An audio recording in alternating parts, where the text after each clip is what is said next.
Hi guys, welcome to my YouTube channel. আজি মই নতুন এটা ৰেচিপি লৈ আহিছোঁ। ঢেকীয়া শাকৰ লগত কণী ভাজি কৰিম। তাৰ কাৰণে এনেকৈ ৰেডি কৰি আছোঁ। কণীটো পৰি গ'ল আৰু উঠালোঁ। পিঁয়াজ কাটি লৈছোঁ। কেৰাহীত তেল এনেকৈ দিম। এতিয়া তেলটো উতলি আহিল, পিঁয়াজটো দিলোঁ। পিঁয়াজখিনি ৰঙা হোৱাকৈ ভাজি ল'ম আৰু মই এতিয়া পিঁয়াজখিনি ৰঙা হ'লে কণীটো ভাঙি দিম। প্ৰথমতে হালধি দিলোঁ, তাৰপিছত নিমখ দি ল'ম। তেতিয়াহে কণীটোত নিমখ হেন হ'ব। নিমখ দিলোঁ মোৰ জোখৰ মতে, এনেকৈ লৰাই দিলোঁ। এতিয়া ৰঙা হ'লে কণীটো ভাঙি অলপ টাইম ভাজি কৰিম।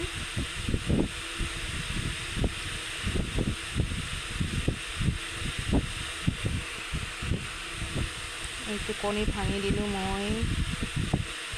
কণীখিনি অকণমান টাইম মই ভাজি কৰি ল'ম, তেতিয়াহে কণীৰ গন্ধ নাথাকিব। এনেকৈ লৰাই দি আছোঁ। লৰাই মানে কণীখিনি অলপ হোৱাকৈ কৰি ল'ম।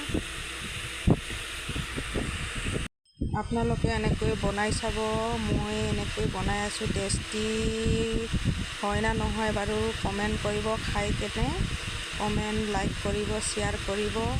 আপোনালোকে ক'ৰ পৰা চাই আছে মোক কমেণ্ট কৰি জনাব। মই এনেকৈ ঢেকীয়াটো দি দিছোঁ।